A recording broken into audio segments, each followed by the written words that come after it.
ফারহানা লিখেছে তোমার উদ্দেশ্যে, আপনি অনেক সুন্দর, বাট কাজ খুব কম কেন? কাজ খুব কম, কারণ আমি চাই কম করতে, এই হুম। কারণে কম করি। ওকে। শুভ্র জাফর লিখেছেন, পড়াশোনা কতটুকু এবং কোথায়? পড়াশোনা নিয়ে জানতে চাই। তুমি আমি ULAB, university of liberal arts Bangladesh থেকে আমি এমএসজে ডিপার্টমেন্টে ছিলাম আর কি, মিডিয়া স্টাডিজ অ্যান্ড জার্নালিজম পড়াশোনা করেছি, কখনো কি মানে জার্নালিস্ট গ্রাজুয়েশন হতে শেষ ইচ্ছে করে? করেছি। না, আমার ফিল্ম মেকার হওয়ার ইচ্ছা ছিল, তো হুম। আমার মেজর ছিল ডিজিটাল প্রোডাকশন, মাইনর আচ্ছা। ছিল জার্নালিজম। দেখো, আমি তোমায় তখন জানতে চেয়েছিলাম যে তুমি প্রোডাকশন হাউস থাকবে কিনা বা কিছু করবে কিনা, বাট তুমি যে ফিল্ম মেকার হতে চাইতে এটা আমি জানতাম না। তো যেহেতু একটা কাছাকাছি ব্যাপারটাতে গেছি, কখন এমন ইচ্ছে আছে যে ইন ফিউচারে তুমি নিজে ডিরেকশন দেবে, নিজেই কাজ করবে, বা অন্য কেউ তোমার ডিরেকশনে কাজ করবে? ইচ্ছা আছে, কিন্তু আমি এখনো রেডি না এটার জন্য।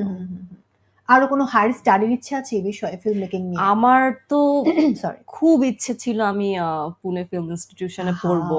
ইভেন আমি সত্যজিৎ রায় ফিল্ম ইনস্টিটিউশনেও আমি চান্স পেয়েছিলাম উইথ স্কলারশিপ।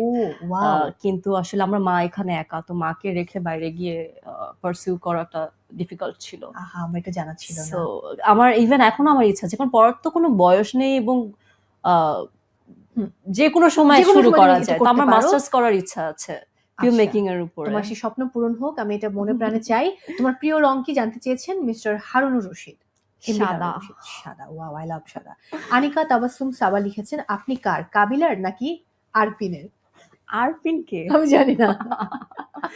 কাবিলার কিনা সেটা জানার জন্য এক মাস চোখ অপেক্ষা রাখুন। করতে হবে। সালাউদ্দিন খান রানা লিখেছেন, ব্যাচেলরদের বাসায় কার সাথে, এই শব্দটা না বলি না, প্রশ্নটা পচা কথা। অতটা পচা কথা না, বাট আমার মনে হচ্ছে লাইভে না বলি, আমি তোমাকে পরে দেখাচ্ছি। আলামিন মোল্লা লিখেছেন, আপনার রূপের রহস্য কি? এটা বলে ফেলো। এত সুন্দর কেন তুমি? আমার মনে হয় যে আমার চিন্তা ভাবনা সুন্দর, তাই আমাকে দেখতে সুন্দর লাগে। তোমার এই সুন্দর চিন্তা ভাবনা নিয়ে তুমি দুর্দান্ত গতিতে এগিয়ে যাও। ভালো ভালো কাজ বেছে বেছেই করো, বেছে বেছে আমাদেরকে উপহার দাও। আর শুধু পুনে ফিল্ম ইনস্টিটিউট না, আরো অনেক বড় জায়গায় পড়ার সুযোগ হোক, তুমি পড়তে যাও। কারণ এখন তো আমি এখন আর পুনেতে আমি আটকে নেই, এখন আমি চাই আমি ইউএসএ ইউকে তে আমি পড়বো। একদম সব স্বপ্ন পূরণ হোক, সেই প্রত্যাশা।